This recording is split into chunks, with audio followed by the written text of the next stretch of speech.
¿Usted recuerda lo que me dice en esa carta? Mi querida Elsie, es la cuarta carta que te escribo y aún no tengo respuesta.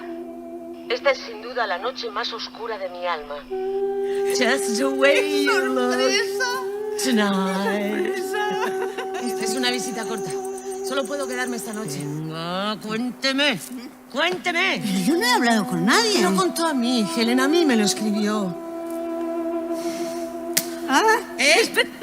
Había conseguido emocionarte. Cuánta confianza. Cuánta fe me diste aquel día. ¿Quieres un consejo? No. Fue solamente saber que tendría esa vela con la que podría derrotar la oscuridad. ¿Viaje tan largo solo para una noche? Sí. Ha pasado algo, Helen. No me gusta que a mí me hables así. Helen, no haga eso. No. Yo no hablo de alegría. Hablo de gratitud. Pregúntele. No tiene más que firmar aquí, al pie. ¿Y usted qué quiere? ¿Que sea una simple espectadora viendo cómo entrega su vida? La luz no le dé miedo. Es inofensiva. Solo quiere jugar un poco. Y si resulta que la cosa sale mal, pues el dolor es insoportable.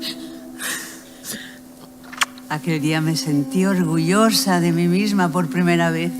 Porque nunca nadie me había hecho sentir así.